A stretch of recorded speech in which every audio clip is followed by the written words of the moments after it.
Welcome to CSIS Online. The way we bring you events is changing, but we'll still present live analysis and award-winning digital media from our Dracopolis Ideas Lab.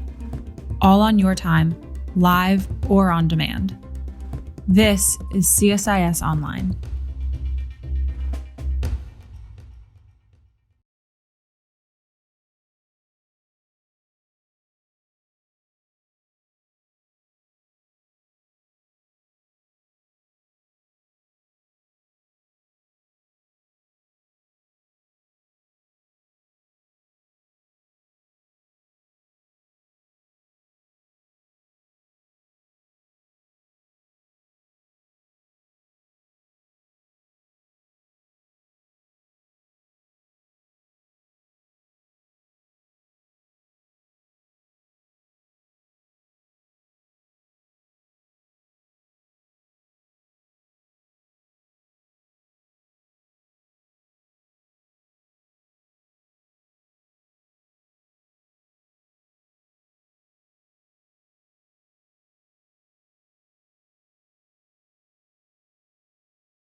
Welcome to CSIS Online.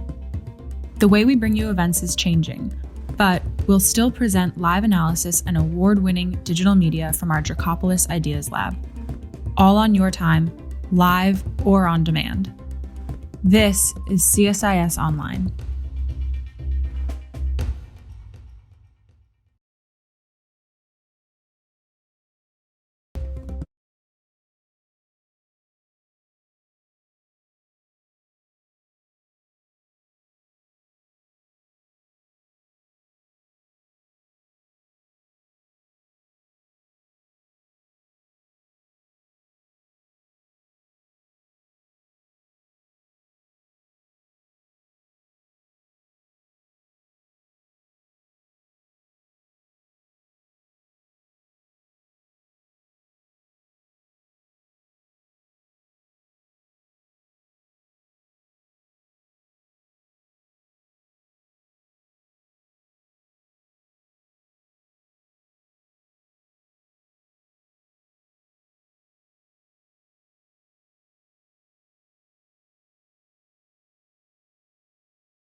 Good morning, everyone. Thank you for joining us remotely. We are very happy to be able to put on this event and hope you'll be able to enjoy watching and listening to it. I'm very happy to introduce our panelists, Professor Kimberly Martin, who is a professor of political science at Barnard College and a faculty member at the Harriman Institute at Columbia University. She's an expert on Russian foreign and security policy, works on warlords, on military strategy, a whole range of issues related to Russian technology and national security and foreign policy. She's going to be talking to us this morning about the Wagner Group, the well-known, somewhat notorious Russian private military corporation, what it's up to, and what role it plays in Russian foreign policy strategy. Then after her presentation, we'll have comments from Jeffrey Edmonds, who is a research scientist at the Center for Naval Analysis and a veteran of the U.S. National Security Council, where he was director for Russia. After Jeff's presentation, we will open it up for questions.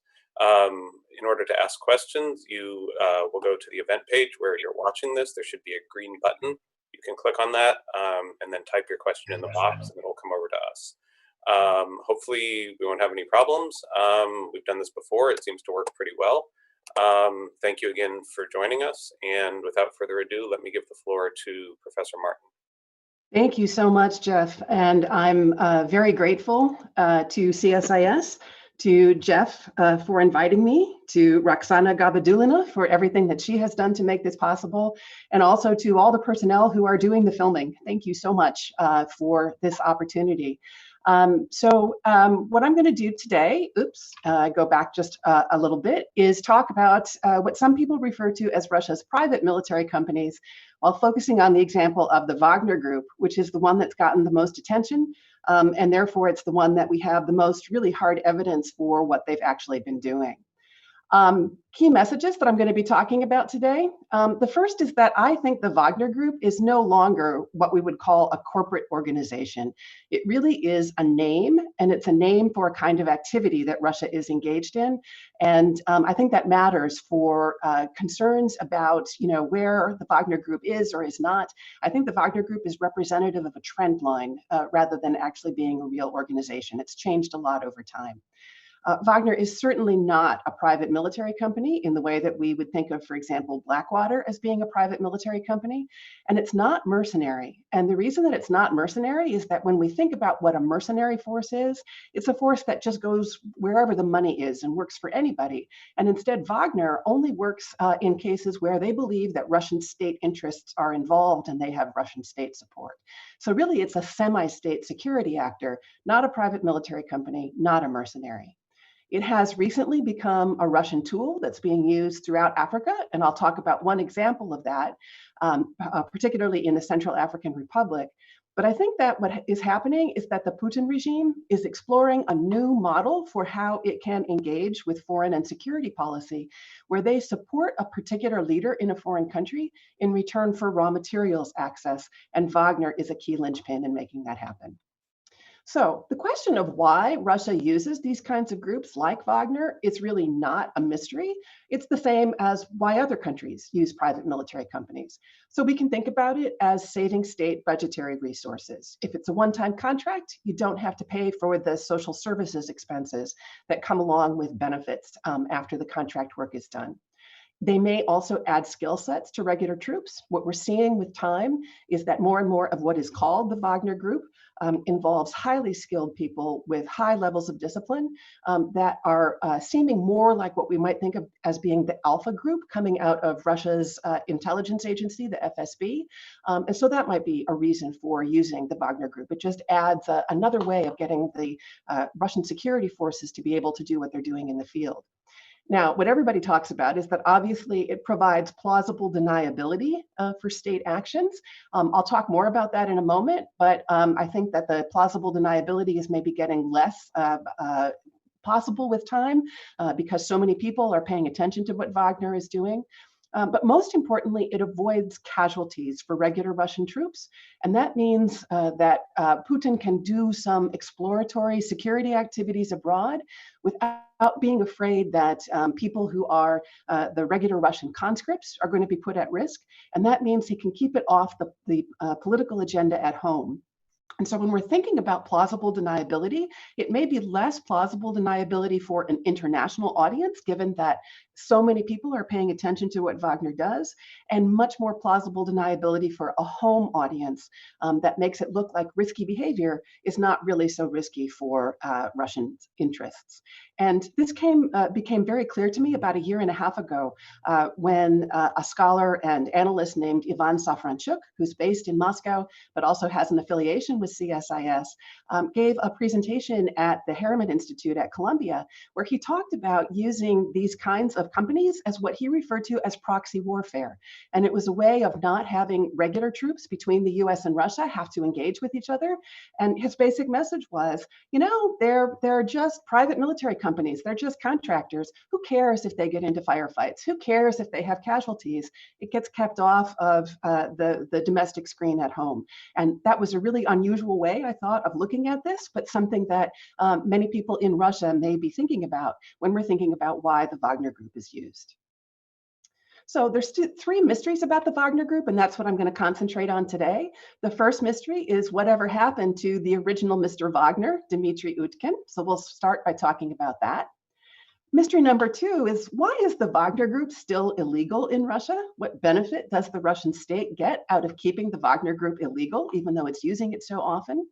And the third mystery is, why in the world is Putin so interested in sub-Saharan Africa, including the Central African Republic, which is a really impoverished country? It's a dangerous country where the government only controls about 20% of the territory. It's very violent. Why in the world is Putin putting these resources towards sub-Saharan Africa and towards the Central African Republic in particular? So let's go through these mysteries. Well, first we have to talk about where the Wagner Group originally came from. It emerged in Ukraine with Russia's original involvement there in 2014 to 2015. It had an immediate predecessor that was called the Slavonic Core, and we'll get back to that in a moment, and I can talk more about that in Q&A. But basically, the Slavonic Corps was one of these so-called private military companies that was active in Syria, and then personnel from that group went to Ukraine in 2014, 2015. The commander at that time was a man named Dmitry Utkin. He was a veteran from the GRU, in other words, the Russian Military Intelligence Agency, and he was a Spetsnaz veteran, in other words, somebody who was engaged in special operations forces for Russia. And his nom de guerre was Wagner. The name that he took on in the battlefield was Wagner. And the reason was that he considered himself to be a fan of culture in Nazi Germany, and he wore a Wehrmacht steel helmet in the field in Ukraine. And so that's how he got the name Wagner that sort of stuck with him, and that's where the group gets its name. They participated in several of the important events that were happening in Ukraine at that time, including the fighting in eastern Ukraine that we know that Russia was directly involved in and continued to support in the Donbass. But also in infighting among the pro-Russian militias that were in eastern Ukraine. And so there's a lot of evidence that Utkin's group used violence to make sure that Russia, that Moscow, was taking control over who those pro-Russian militias would be and what roles they were serving in eastern Ukraine. So we also know that the Wagner Group cooperated in combat with Russian forces in Syria shortly thereafter in 2015 and 2016. And Dmitry Utkin, the founder of the Wagner Group, Mr. Wagner, received a Kremlin Medal for Bravery in December 2016. We don't know exactly what he did to receive that medal, but we do know that he was recognized by Putin in the Kremlin for his bravery. He has not been seen publicly since. He was, in 2017, named the head of a corporation in Russia called the Concord Management and Consulting Firm. That is a firm that is owned by Yevgeny Prigozhin, who we'll get back to in a moment. That's significant. But recently I had the chance to talk with Jack Margolin, who works for a company called C4ADS, who is going through some of these corporate records and looking for things. And what Mr. Margolin told me is that, in fact, these corporate records don't show that Dmitry Utkin is doing much for Concord Management and Consulting. And so it may just be a name on a piece of paper, and we don't actually know what happened to Dmitry Utkin. Maybe he's off in some nice retirement somewhere after having received that medal for bravery.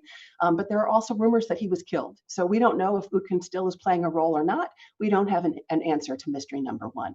But that is an indication that the Wagner Group today is not what it was back in 2015, 2016. Wagner is still illegal in Russia. The state had the chance to legalize these private military companies in March 2018. There was a huge debate that went on in the Russian Duma, the Russian legislature, but the state authorities came down very, very strongly and said, no, in March 2018, we do not want to make these groups legal.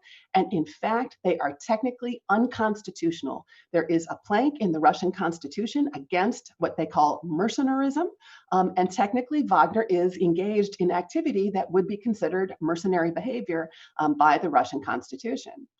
So this is odd because we know that Wagner trains in Russia, in the province of Krasnodar, in the town of Molkina, next to special forces, Spetsnaz forces that are employed by the GRU, the Russian Military Intelligence Agency. So the GRU certainly knows what's happening with Wagner. They're watching them all the time, and there's probably a lot of overlap there.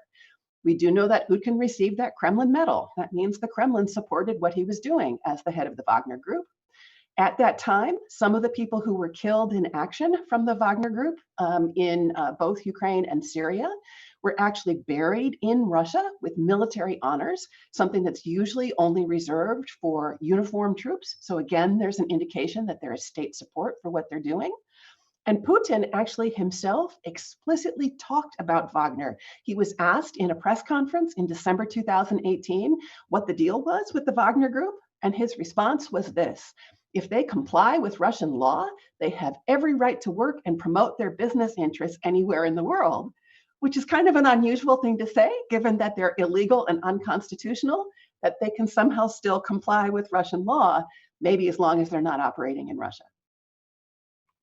So why are Russian choices puzzling? A lot of powerful states use private military corporations, right? We've all heard about the Blackwater organization in the United States and how it's evolved with time. Well, it turns out that all the other major powers that use private military companies have recognized them as legal contractors. And one of the reasons that we know this is that most of these states are parties to an accord that was reached in Montreux that was sponsored by the International Committee of the Red Cross in 2008, that's referred to as the Montreux Accord. And Debbie Avant is a scholar who's worked a lot on what the Montreux Accord has meant, but it's had a really significant impact on how most countries have dealt with their private military companies. Even though it's a non-binding accord, it's something that has brought state actors and private military companies and non-governmental groups together who are concerned about these things to try to get more state control and state rules over how these companies operate. And what's really striking is that even China was an original signatory of the Montreux Accord. You know, we might think about China as being somewhat similar to Russia, as being an authoritarian state that has high levels of corruption. And yet even China recognizes its private military companies as being something that is a legal contractor. So Russia really stands out as being unusual in keeping its forces illegal and not having signed on to the Montreux Accord. So why are PMCs illegal in Russia? Well, the most common answer that you get is plausible deniability. But as I mentioned earlier, that's becoming less and less plausible with time because there's so many investigative journalists, both Russian investigative journalists and then local investigative journalists who are trying to figure out what Wagner is up to, that it's not really plausible to be deniable anymore. Everybody knows where Wagner is and what it's doing. So that answer might have made sense originally. It doesn't make sense now. Now, some Russian analysts have said, oh, it's to prevent a coup, that somehow by keeping these people illegal, it's preventing a coup from happening. And I don't think that makes a lot of sense because the best of our knowledge is that the Wagner Group is, maybe a few thousand people altogether. That's tiny in comparison to the size of the Russian military forces, the Russian National Guard. They really couldn't present any kind of a coup threat to Russia, given all the armed forces that are completely loyal to Putin that they would be facing. So I think that it's more likely that illegality is a form of control, because if they do anything that Putin's patronage network doesn't like, not just the Russian state, but the people who are operating with all of the economic activity that we know is associated with the Kremlin, if they don't like something that Wagner is doing, the people who are in charge of Wagner can be thrown into prison at any time. And so that's a pretty strong reason to stay in Putin's good graces with whatever you choose to do. Furthermore, illegality limits the market. It means that only Putin's friends are able to be employed in these kinds of groups, because if you are not in that patronage network, you're on the outside and you're thrown into prison. That's why I think they're illegal. So that's the solution to that mystery.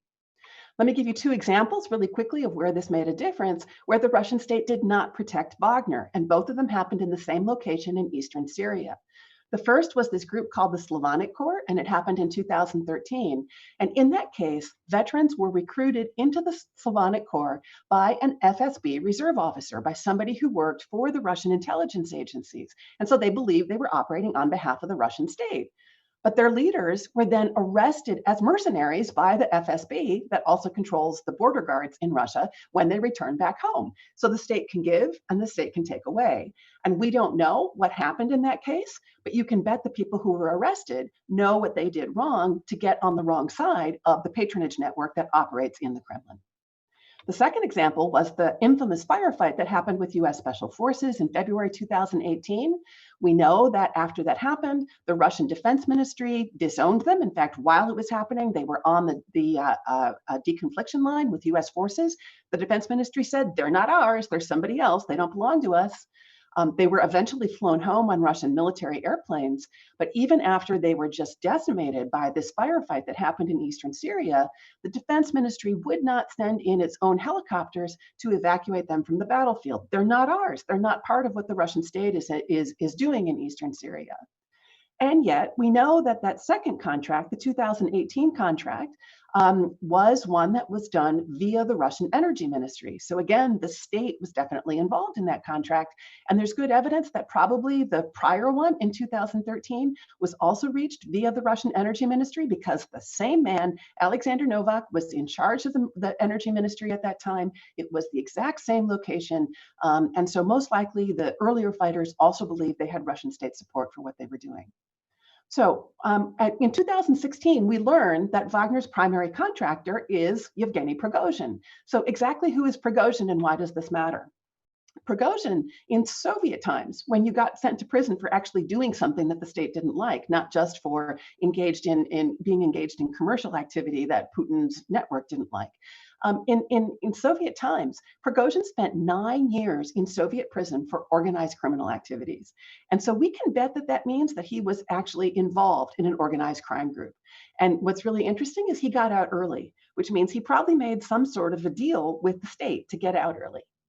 He started a sausage kiosk in St. Petersburg when he got out of prison. And that was at the time that Putin was in the mayor's office of St. Petersburg, overseeing a lot of contracts for economic activity. Then Prigozhin turned this sausage kiosk into a successful St. Petersburg restaurant chain, again, during the time that Putin still had these close connections to the St. Petersburg mayor's office. When Putin moved to the Kremlin, Prigozhin became the primary caterer for the Kremlin. He served all kinds of foreign dignitaries there. He also became the primary caterer for Russian public schools. And then he became the primary food and cleaning contractor for the Russian military. So that's a pretty successful ride up in pretty quick time for somebody who started out being an organized criminal who was in prison for 9 years. So we know that Prigozhin has a very special relationship with Putin. And maybe it's an indication that Prigozhin's organized criminal contacts also have some sort of special relationship with Putin. So what happened in Syria in February 2018? Why in the world did Russia allow those veterans to go to their doom? You know, they just received these medals from the Kremlin. Why did the Defense Ministry just let them die? It could not have been a miscommunication. The battle with US forces had 2 phases and lasted 4 hours. And so certainly the Russian Military Intelligence Agency, the GRU, was following what was happening and knew what was happening. They were in communication with the Americans the whole time. This was not miscommunication. The standard explanation that we've gotten is that the Russians were trying to test the US military and see if they were actually faced real fighting in Syria, would they stay or would they go? And I would guess that that's actually part of the explanation, that this was a test that the Russian Defense Ministry wanted to give to the US military. But something to keep in mind is that it might also have been infighting between 2 different groups of people who were in Putin's patronage group, Prigozhin on the one hand, and whoever his connections are, and the Russian Defense Ministry. Why is this possible? Well, think about it. Prigozhin is an ex-con. He's a criminal with no military experience. If you were the Russian military who was having your troops fighting and dying in Syria, you probably resent him being there and getting money that you're not getting for whatever activities he's involved in. He was an oligarch interloper in the Russian battle space. And we know that throughout the world, there are often conflicts between the uniformed military on the one hand and private military contractors on the other. So a scholar analyst named Molly Dunnigan at the RAND Corporation has talked about how this actually matters for US forces and US private military companies. So that wouldn't be unusual either. And then even more than that, he was known to cheat the defense ministry from his cleaning contracts and his food contracts. Everybody knew that he was taking money off the top and therefore charging the defense ministry more than he should have been charging them. And in 2017, just before the Syria disaster, where the Wagner troops got hit by US forces, there was a major contract dispute that hit the Russian courts between Prigozhin and the Russian Defense Ministry. And Prigozhin won most of those disputes, which was an indication that his roof in the Kremlin, the people who were protecting him in the Kremlin, thought that he was so important that they were actually going to be protecting him against the Russian Defense Ministry. And so again, if you were a high-ranking official in the Russian Defense Ministry, you might really have resented that and wanted to send Prigozhin a message. So we don't know for sure if this was happening, but it's a logical explanation for why Russia may not have protected the Wagner Group when they got into that firefight with US forces in 2018 in eastern Syria. What's happened since then? The Wagner Group, or something like it, is in the Central African Republic. So in December 2017, we know that Wagner was guarding weapons that Russia was bringing into the Central African Republic. It was mostly Kalashnikovs, and Russia was able to bring in those weapons because it got a special approval from the UN Security Council. It went and made an argument from the Foreign Ministry to the UN Security Council asking for the ban on weapons going into the Central African Republic to be lifted. It got that ban lifted, and the Wagner Group was guarding those weapons that were brought in. In 2018, the president of the Central African Republic, President Touadéra, actually accepted the idea of a former Russian military intelligence officer, Valery Zakharov, as being his security advisor. Now, how does this get tied into the Wagner Group? Well, first of all, it's kind of odd that if you're the head of an African country, you want a Russian military intelligence official to be your security advisor. A CNN investigation showed that Zakharov was probably paid by Prigozhin and lives on Prigozhin property in the Central African Republic. So here we have another tie to the Wagner Group. We know that Wagner, or something like it, is training special operation forces in the Central African Republic. And the first cadre of those trainees actually graduated last May, about a year ago. And what's really interesting is that they are not integrated with the UN operations and with the European Union military training program that's happening in the Central African Republic. Well, why does that matter? Because the EU training program sets out a particular way that military should behave. It is very strong in terms of getting human rights as part of the way that military groups train when they are engaged in training programs in foreign countries. And that means the Russian forces are completely separate from that. They are not under the same kinds of control that we see with the EU forces. And when we think about the fact that then Zakharov is there as the advisor to President Touadéra, what we might have is effectively a private force that is not being trained according to UN standards that is very loyal to the current president.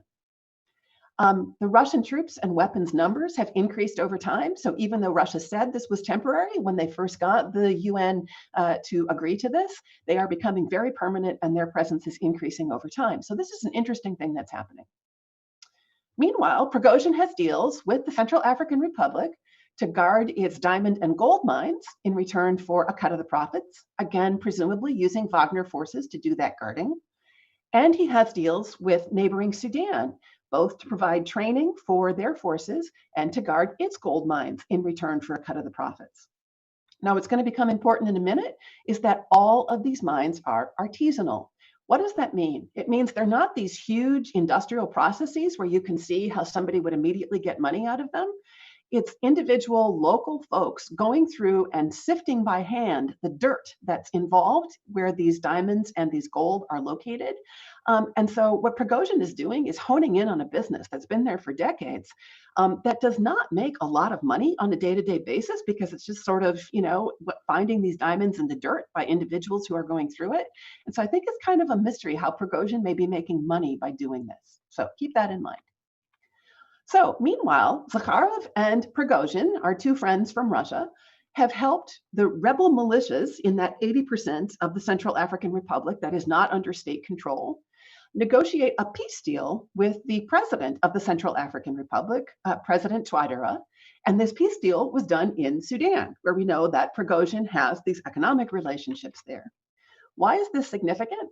Well, it jump-started this process that's been going on for years that the UN wasn't able to take care of on its own, that the African Union was not able to solve, but it also sidelined the way that that process had been working. So at least according to the International Crisis Group, what that has meant is that rebels in the Central African Republic have gotten positions in the official government and defense forces within the Central African Republic without being vetted, without going through the normal process that you would go through to make sure that they're loyal, to make sure that they're not corrupt. They've just been added to the Central African Republic government. And if you put this all together, it may mean that what Russia is actually doing is testing a new model in the Central African Republic that they could use elsewhere. We could think about using this in Syria. We could think about using this in Libya, where Russia becomes the indispensable glue that's holding together the rebel forces and the state security forces, and the only thing that is going from basically having a new conflict break out to having the government continue to function. And it may not be working because we're seeing with time that the Central African Republic is having a breakdown of the peace process once again. But it may be easy for Russia, if it doesn't work, to just withdraw. Central African Republic is not on people's radar screens very much usually. So it may just be a test ground. The question, though, is Prigozhin making any money? What happened in 2020 is that Russia rotated in as the chair of what's called the Kimberley process, which is a trade regime for certifying rough diamonds as conflict-free. You may have all heard of it. The Central African Republic was allowed to re-enter this process despite the fact that it has all this fighting going on in 2015, but only 8 of the many districts in the Central African Republic were pre-approved to get into this by the Kimberley process. One of those districts has some Prigozhin contracts. And I think that might be significant. So the Russian deputy finance minister, so again, we have another Russian state agency that's connected to this, a guy named Alexei Moiseev, now says that Russia, as the chair of the Kimberley process, wants to get all of the Central African Republic approved. Incidentally, he also chairs the strategic planning board of the big Russian diamond company, Alrosa. So we have another example of where a private interest is very much tied into Russian state interests. Meanwhile, is Prigozhin using money laundering through these diamond enterprises that he has? We know that globally, because it's very hard to put a value on diamonds, that maybe you could inflate the value of the diamonds, say they're worth more than they are, and launder money. That's something that's been suggested by a scholar named Arnaud Kalika at the French IFRI Institute. Or is he engaged in diamond laundering? Is he taking diamonds that are in zones that are not actually part of the Kimberley process, exporting them through Boda, where he does have that one mine, saying that they're coming from Boda, and therefore is he selling those diamonds on the international market for a much higher value than that he'd be able to get if he was doing it through the black market? Just, possibilities. We don't know for sure if he's making money, but that's one possibility.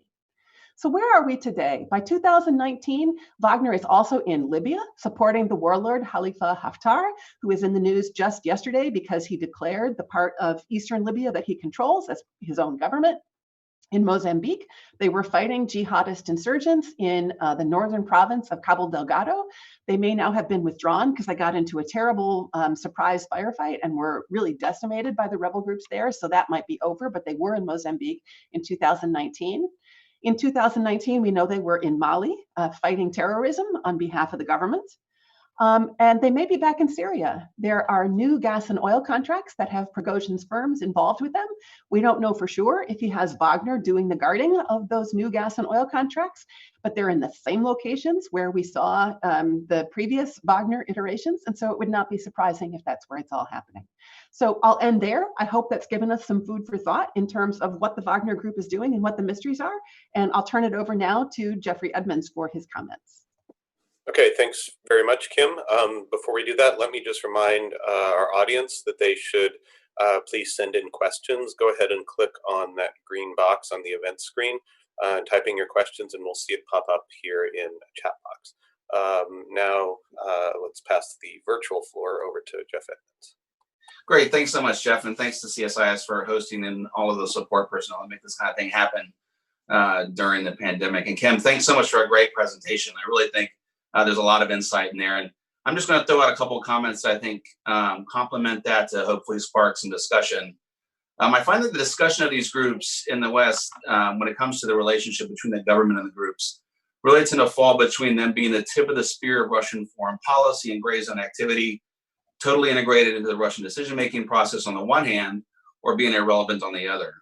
It is clear that these groups provide a level of plausibility, as was plausible deniability, as was mentioned, flexibility, obfuscation, and can serve as a force multiplier. I suspect the truth is somewhere in between, and more interestingly, is evolving. I do think that the incident at Dar al-Zor is interesting. I may want to read more into that than perhaps I should, at least with the open source reporting that I have available to me. But what is clear was that Wagner was left out in the rain. I mean, literally a lot of effective rain over a long period of time on some really crappy terrain. And as a military guy, I'll tell you, it's not a good thing. But what does that tell us about, in general, the relationship between PMCs and the Russian government, or these groups in the Russian government, however you want to refer to them? Perhaps this did result from infighting and tension at the top, as has been suggested. Perhaps they got beyond their writ, and the Russian military was unwilling to pay the cost of pulling them out. But I would also offer up that disconnects in a complicated battle space happen from time to time, and it may not be really indicative of the broader relationship. The same goes for training and equipping the PMCs. On the one hand, this suggests a fairly tight relationship. Why expend the resources? But on the other hand, these groups are fairly small, and the expenses are probably easily manageable. I know there are some reports about the military giving them old equipment, and some of that aid has been diminishing. We'll see. It's hard to gain that level of granularity from the outside. Perhaps they're seen as more expendable. They volunteered and clearly like the action, so why not give them dicier missions? They're higher risk. To Kim's point about the relationship between militaries and these groups, I would say from my own experience in Iraq and Afghanistan, I can say there is what I think a natural tension between official militaries and contract companies, even though those companies are usually populated by former military. I would argue that from an active soldier's viewpoint, there's very much a difference between your military companions and contractors. Not that means that there's some kind of like open conflict or that you can't support one another, just that there is a fundamental difference. I think that's something interesting that you wouldn't necessarily pick up in just reading about these groups, that we should keep in mind as this evolves. So stepping back from that episode and from Wagner in general, we have seen that since that time, other groups have reportedly popped up and are operating in various places. Patriot in 2018, the Shield in 2019. There's lots of echoes of different groups operating in different capacities and locales. And again, to Kim's great points, all this, I think, highlights that the relationship between these groups and the government military is not totally clear.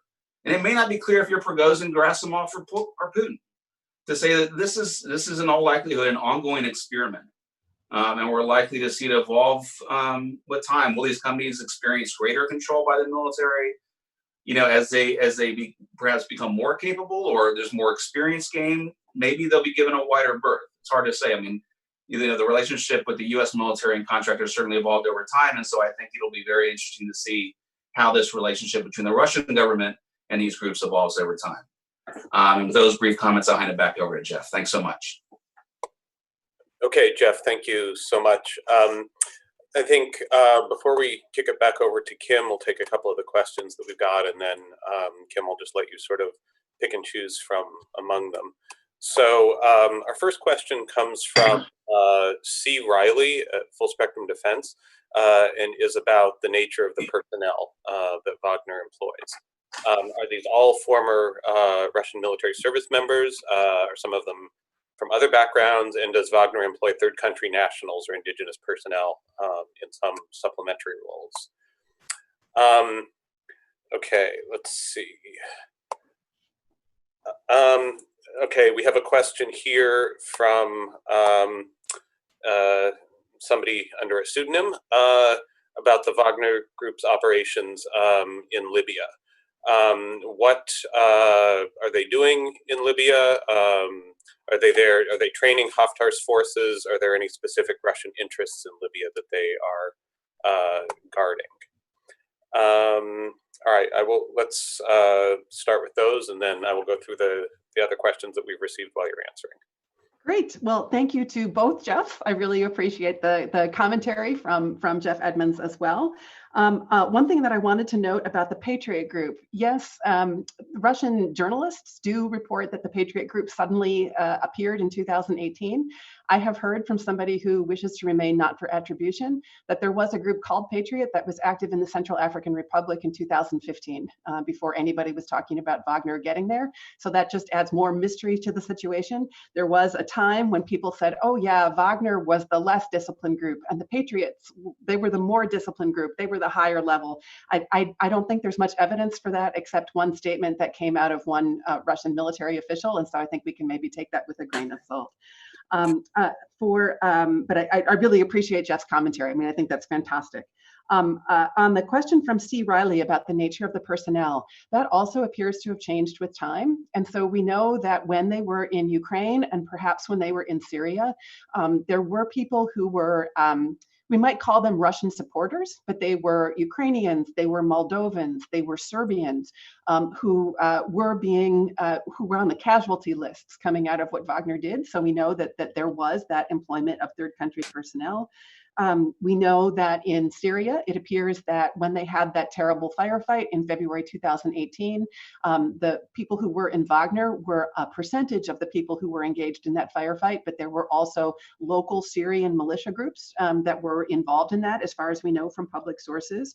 So it seems like they're doing a wide variety of things, and that the personnel might actually be bifurcating, with some of them being these people who are just sort of, I mean, the way that, Ivan Safranchuk talked about them as cannon fodder, that they're doing the ugly kind of infantry work that nobody else really wants to do.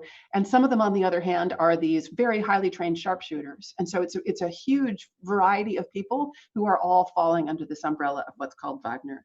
So then on the question about Libya, again, we don't know for sure what Wagner is doing. It's based on reports from locals on the ground. I would say that there is less information that is verifiable. Some of the information that we have is coming from the Turkish government, which may have its own set of incentives for upplaying the role of Wagner in comparison to what it's actually doing, as it is in conflict with Russian interests that are operating in Libya. But there have been reports that they are people who are sharpshooters, who have really been, the pointy end of the stick, making a big difference in what Haftar is able to do. There are reports that they are engaged in training, and then there are reports that they are doing more mundane things. And with this, Libya is certainly a source of a lot of oil. A lot of that oil is located in locations where Haftar's troops are based. And so if we're looking at an underlying Russian economic interest, it may end up being similar to what appears to be the underlying economic interest in Syria. It's petroleum. And so it wouldn't be surprising if Wagner ends up guarding that, but we don't know yet. We don't have that evidence yet. Okay, great. Thank you so much. We have another round of questions that are really about where else Wagner is or may in the future be operating. So I'm going to lump a couple of these together. We have a postgrad student named Billy Tan who asks about Russian PMCs in Asia. Said, with interest in Asia rising, is there going to be in the operations of these Russian companies there? There have been some minor reports of something called Redut Anti-Terror in Indonesia, but will we see more of these operations in the future? Similarly, we have a question from Gina Nieto at the Embassy of Colombia, who asks about Wagner or other Russian PMCs in Latin America. Do they have a presence in Latin America? What are they doing, and in which countries? And then a question from a graduate student named Steve, no last name. What is the relationship, if any, between groups like Wagner and the Russian Orthodox Church? Oh, that's interesting. So when it comes to Asia, I have not seen many reports at all of them being in Asia. Some people have been concerned as China develops more private military companies for guarding its facilities on the Belt and Road Initiative. Is China going to adopt the Wagner model? We have not seen any evidence that that is the direction that China is going with its forces. And so I think, perhaps they are actually in places like Indonesia on contract, but I don't think that as of yet, that's not a big center of where they're located. What we have the most information about is they're being scattered all throughout Africa.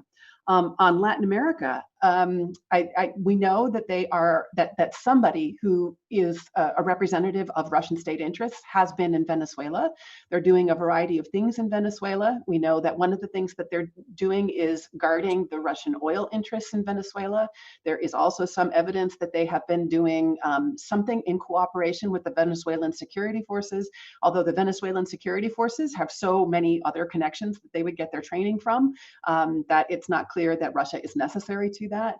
Candice Rondeau is somebody who's done a lot of research from the New America, showing that, in fact, there's personnel overlap between Wagner and other groups like the private, in quotes, military companies that are guarding Rosneft and Gazprom, the Russian oil and Russian natural gas enterprises that are located abroad. And so again, it's not clear that it's Wagner, but it's not clear that it matters whether it's Wagner. As of yet, we have no evidence that Prigozhin is in Latin America, that he has interest there. And as far as I know, there's no evidence that they are anywhere else in Latin America. Jeffrey Edmonds may have some more insight into that, because I know he's done a lot of work on that, but as far as I know, we don't have any evidence of that. Yeah, no, I think that's right. And I think it's important to put, the possibility of the groups operating in Latin America within the broader framework of Russian foreign policy goals in Latin America. Clearly, when you listen to MFA officials, there's a desire on the Russian part to expand their influence beyond their traditional partners. I would argue that their support of Venezuela has actually undermined that attempt. And I think that there's less low-hanging fruit in Latin America than there would be in somewhere like Africa. I mean, they're obviously not going to work with like Colombia, Brazil, Argentina. I don't think those countries have any interest in working with Russia. There may be some, opportunities for further security cooperation that usually comes in the form of some kind of counter narcotics training, operating of boats, some aircraft support and things like that. I just don't think that the soil is really ripe for a lot of Russian that type of Russian activity in Latin America. Yeah, and when we're thinking about the low-hanging fruit, as Jeff mentioned, keep in mind that all of the places where Russia has various kinds of relationships in Africa, with the exception of South Africa, where the relationship actually seems to be decreasing with time rather than increasing, it tends to be with countries that are in difficult economic circumstances, that are not huge players on the international stage, and in many cases are under international sanctions. And so Russia is taking the leftovers after China and the European Union, especially as the US has withdrawn from Africa, has gotten the good stuff in Africa. So that's one way of looking at where Russia is able to go. On the question about the Russian Orthodox Church, I don't know. I'll be honest with you, I have not seen anything on that point, but it would be very interesting if there is evidence that I'm not familiar with. There was one person who published something that said that the Wagner Group would not take on Chechens, ethnic Chechens, that they were against ethnic Chechens. But then there is some other evidence that, in fact, that there are Chechens who were on the Russian government side in the Chechen Civil War who have been deployed elsewhere in cooperation with Wagner. So I think the message is mixed on the relationship between Wagner and people who might be Muslim, but I have not seen anything about the relationship between Wagner and the Russian Orthodox Church. I'd be really interested if other people have to hear about it. Yeah, I think in part this comes down to the ambiguity about what exactly Wagner refers to.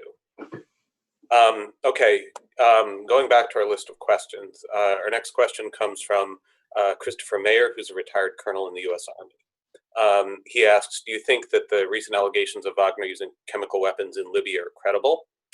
And then Kate, no last name, at DOD, asks, has the Wagner Group supported nationalist or neo-Nazi movements? And then third question, before I pass it over to you. This is from, oops, I'm sorry, I'm having a little trouble here with the box. This is from Colonel Jason Gresh, who is a visiting fellow here at CSIS. He asks, have you seen links between certain figures at the Ministry of Defense, such as Surovikin, Shoigu, etc., and private economic or energy interests in Syria that might explain some of what Wagner is doing there? Okay, tough questions, and I don't have easy answers to any of them. On the chemical weapons accusation that was made against Wagner in Libya, on the one hand, we know that Russia has at least looked the other way when chemical weapons have been used in Syria. So a Russian relationship with chemical weapons being used would not be unheard of. But on the other hand, it sort of depends on how those chemical weapons were delivered. So normally we think of chemical weapons as being delivered by air. And as far as I know, there has not been any evidence that Wagner includes members of the Air Force from Russia. They've been ground force related and special operations ground force related, as far as I know. So I guess it's possible that those chemical weapons would be sent over by mortar or something. And so I guess it's not beyond the realm of possibility that Wagner would be involved in it. It's also possible that Wagner is morphing so much with time that it's now doing airstrikes as well. But that has not been typically what Wagner has been related to in the past. So I think it's possible, but I have not yet seen the evidence that would be making that link. On the question from the person at the DoD about the nationalist neo-Nazi, as of yet, I don't think there's any evidence that Wagner per se has been involved in any neo-Nazi movements, but we do know that a number of the people who are involved in Wagner consider themselves to be Cossacks, and that in the past there have been some members of the Cossack groups when they have fought elsewhere earlier, like in the early 1990s when they were fighting on behalf of Russian nationalist interests in areas that were engaged in conflict at that time, that they did espouse at least Russian nationalist views that are perhaps close to neo-Nazi, maybe not being explicitly anti-Semitic, but believing in the superiority of the Russian ethnic group over other groups. But I have not yet seen anything that links that earlier group of people who called themselves Cossacks to the people who now call themselves Cossacks who are in the Wagner Group. So I would say, again, it's possible, but we don't yet have evidence of that. We do know that there seems to be a link of people who fought in Chechnya who are fighting on behalf of the Wagner Group. And so that may also have an element of Russian ethnic nationalism to it, but I have not seen the evidence that makes that direct link. And then finally, on the question, the private economic interests of the defense ministry. No, I'll be honest, I haven't been looking for that. But Dmitry Gurenberg did come up with some analysis a few years ago that showed that there certainly was still corruption in the defense ministry in the fairly advanced Putin era. So it would not be surprising to me if those relationships exist, but I haven't seen the evidence of them. I don't know, have either Jeff seen evidence of that? I have not on that particular issue, and on the chemical weapons thing, I totally agree with Kim. I'd also be very surprised if you'd hand something like that has such potential for such heavy blowback politically that you would want to keep pretty good control over that. Not ruling it out, I just would be very surprised if the Russian military had in some way given that to Wagner to use. Okay. Do another one or two rounds of questions here. This one comes from, I'm sorry, I'm going to mispronounce your name, Aki Lukasen, who asks, we see Russia and other states outsourcing war efforts to PMCs and other proxies and surrogates, focused mainly on asymmetric warfare and special operations, with only a few small and medium-sized operations.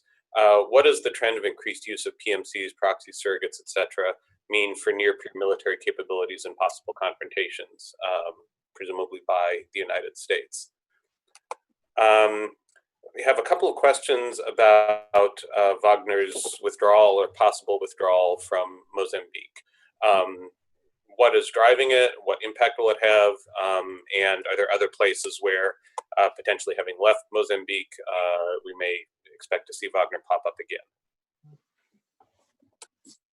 Great. So on the first question, it is evolving so much with time that I'm not sure that the trend lines are going to necessarily stay constant.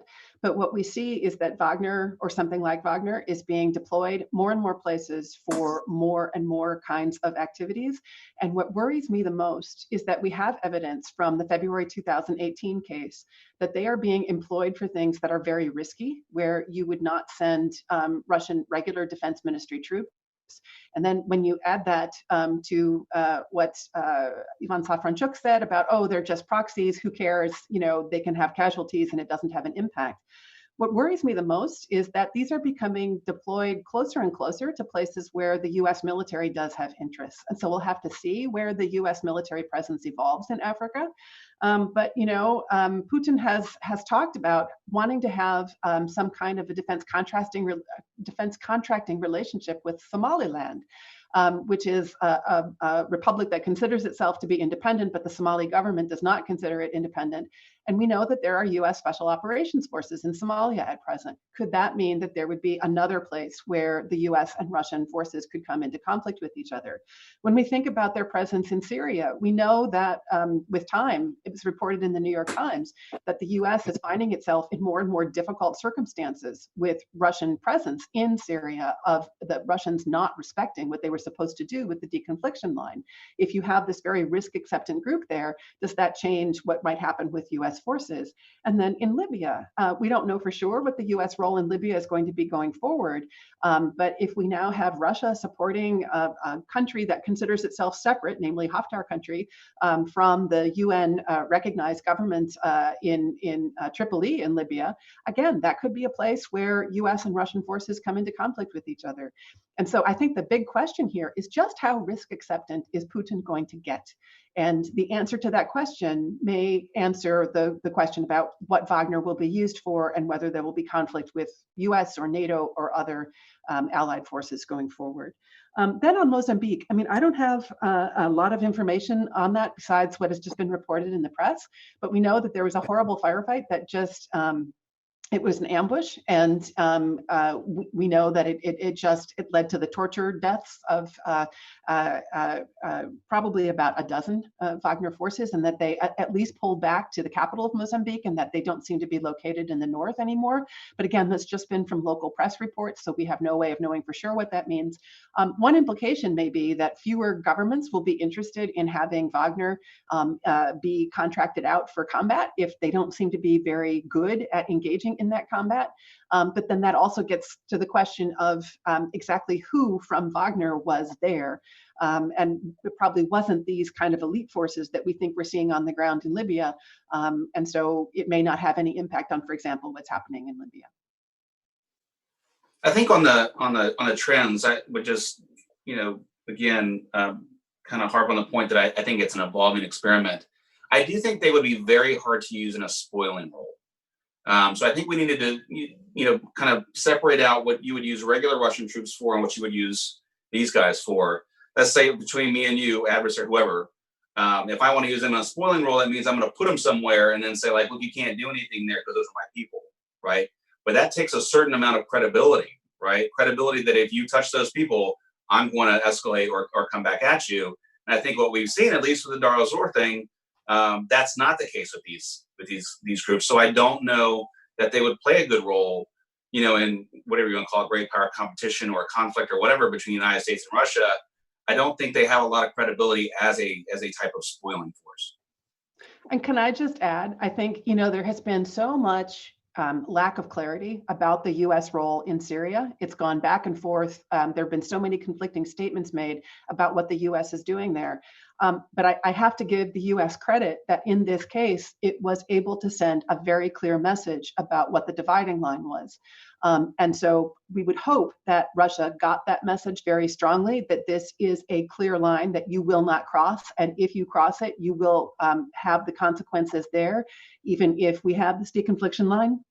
And so I just hope that when Russia is looking at the future of where it might deploy these forces, that it looks at that February 2018 example as being the defining circumstance and is therefore deterred from doing this again, and does not pay too much attention to all the conflicting messages we have about what's happening right now with US forces in Syria, because we do seem to be seeing Russian testing of that US presence. And so that is what leaves me a little bit worried, even though I think Jeff is right that, you have to be careful of what you do because the plausible deniability only goes so far. Right. And of course, it's worth keeping in mind that Syria is an active combat zone. So the kind of things that the US is capable and willing to do in Syria may not be the same as what it would be willing to do somewhere else. Right. Can I just add, I didn't have time to talk about this, but if anybody wants to follow up, the Wagner Group, or Prigozhin, has been going after the French presence in Africa. So it's not just the US that this is a concern for. It's also a very important US ally that has been doing a lot in anti-terrorist activity in Africa that Prigozhin seems to have decided is his enemy. Okay, I think we have time for one more round of questions, so let me go through a couple here. I suppose it was inevitable we're going to have a question about COVID. This question comes from Paul Shinkman at US News and World Report, who asks, have you seen any indications that the COVID spread in Russia, oil price crash, etc., have affected Wagner's operations or Moscow's support for them? And then this is from an unnamed questioner, have national courts in other countries, presumably, attempted to hold Russian PMCs accountable for illegal actions, human rights violations, etc.? If so, which countries and how successful have they been? And hang on. Yeah, okay, I think that's probably enough. Sure. So on the first question, just remember that Wagner and groups like it are really cheap. And so they would be unlikely to be affected by the expenses that are associated with COVID, or the expenses that are associated with Russia having less money for an oil price drop. If anything, it might make Russia more likely to use these kinds of informal forces than putting its defense ministry forces out, because the defense ministry forces are just by definition more expensive.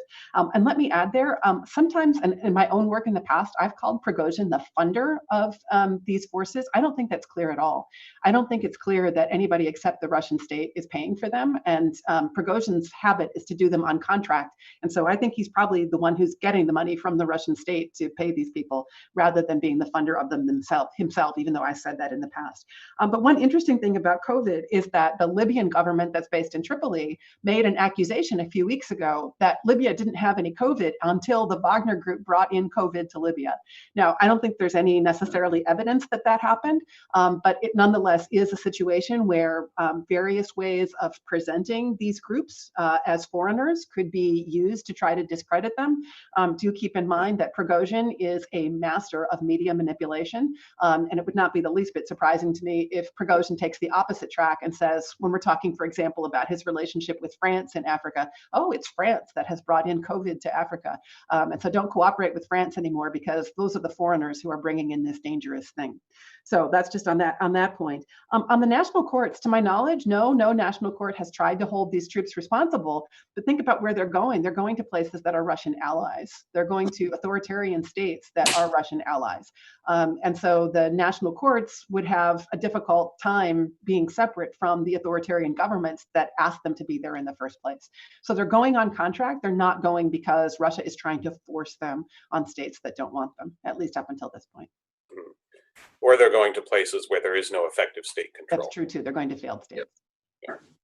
Okay, we're coming to the end. Do either of you have any final comments or thoughts you want to throw out there? I don't much. Okay, great. Kim, Jeff, you. thank you both so much for this. Thanks to everybody who participated, sent in questions. Keep in mind, the recording of this event is going to be available on the event page. It should live there more or less permanently. So if you want to watch it again, send a link to your friends. You can do it there. And Kim, will we have your PowerPoint as well to post there? Sure. I'm happy to send that to you. And thank you for everybody for the great questions. It was a really good discussion. Yeah, thanks so much. Yeah, thanks again, everybody. Stay safe.